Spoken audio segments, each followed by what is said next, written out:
Здравейте, аз съм Арто Official и днес ще ви представя едно доста изискано нещо, а именно Kokirin G2.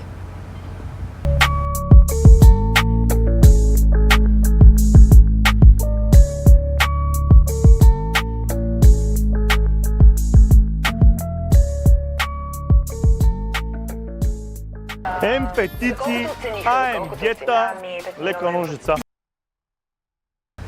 Тротинетката като характеристики е 800 вата заден мотор, 15 ампера батерия, също е на 3 режима, които след малко ще ги покажа: Еко, Спорт и Рейс.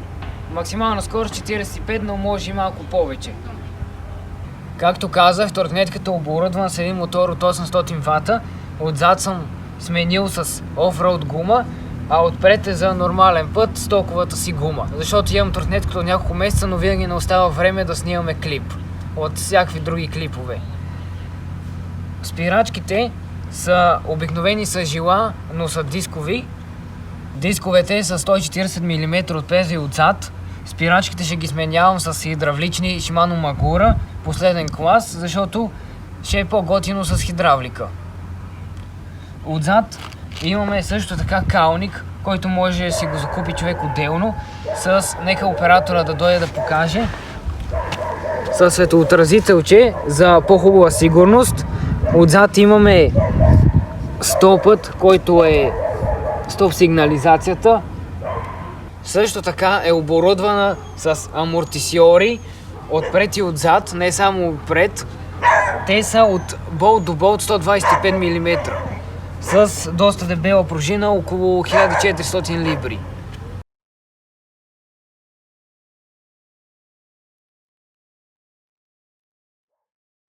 Също така съм сложил къстъм броня за жилото на кабелите и за самите кабели, които отиват към контролера и отзад към жилото.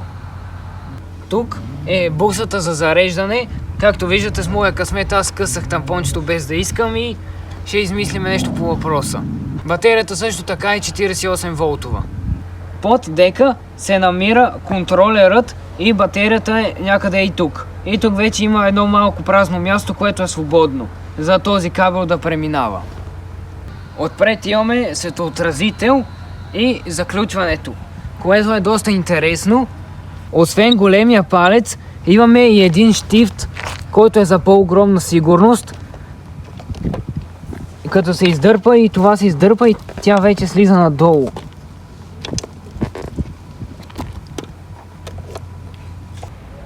С този колан от кърмата, който е сложен, слагате си го отзад на калника и можете да подигнете. Също така, тротинетката без батерия е 26 кг, а с батерията е 29 и нещо 30 кг.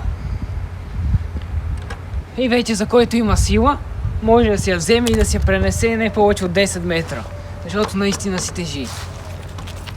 Нека преминем към дисплея. На него се показва името на тротинетката, километрите, изминатите километри и батерията. Те са 10 чертички и аз вече съм на 6.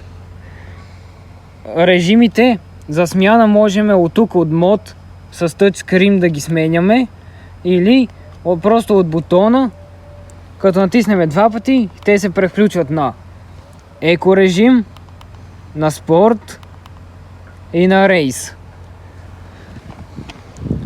Като на еко режим е 25 км, на спорт режим е 35 и на рейс вече е 45, но малко повече ние ще изпробваме. Отделно имаме мигачи. Другото по-интересно е, има клаксон, който според мен той малко ме дразни, защото на G-Max и на G-Master е доста по-готин, малко по-силен и малко по-тежък, а тук е някакво малко странно, затова аз може и да го сменя, но до сега не съм го използвал толкова често. Другата екстра с сет, като го натиснеме по-продължително, имаме индикатор, който не позволява на място да се тръгне. А после като го включиме, от място потегля. Както виждате, тротинетката е доста силна, не мога да я удържа. Но да, според мен това е доста огромно екстра, защото ако сте я оставили някъде при някакви деца нещо и те изведнъж натиснат и става белята.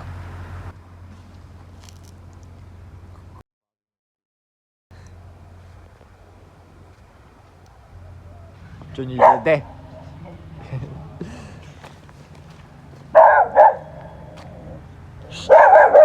Тихо! Тротинетката е с 67 см кърма. Тротинетката е с 67 см кормило и нека да отидем да изпробваме всичките режими и спирането. Мисля, че това ще е за вас интересно доста. Сега ще тестваме спирането. Ще спрем и с двете спирачки от 25 км.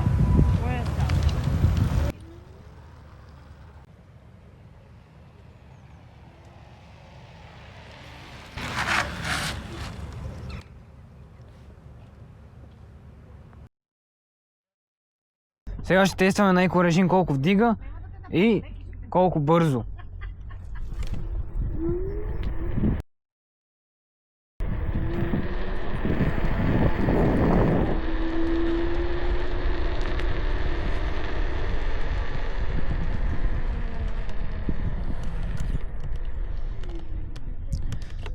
Има доста вятър, според мен това малко ще навреди на пълното набиране на рейс, но тротинетката все пак е доста добре.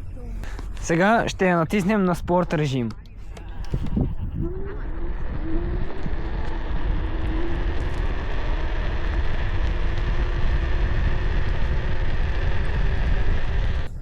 Започваме на рейс.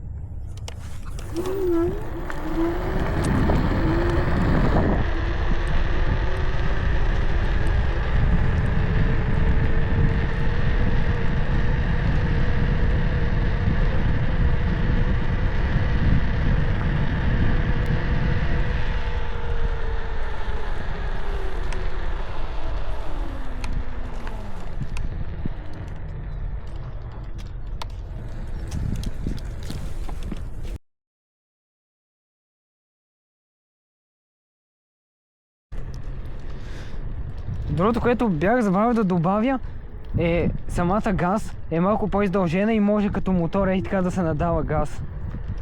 Който на моменти е доста удобно, но ако си издебели ръкавици не. Може да има доста вятър, затова доста ще го намаля. Сега ще ви покажа за какво е клаксона.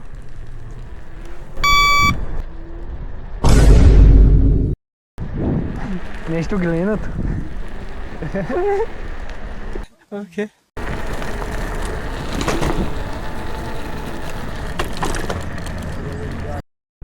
Сега, като сме вече вечерно време и е в тъмната част на денонощието, нека да видим фара как свети. Пускам го.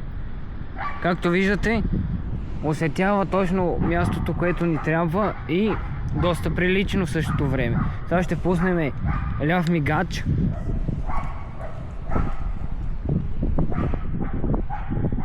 Както виждате, доста си личи и отпред само трябва да спра фара, защото той пречи. Ето. Тротинетката е доста забележима според мен. Другото нещо, което забравих да добавя в началото е, защото с един рейндж от 10 черти минах около 60 км, а те и дават 55, като съм бил на спорт и на рейс режим.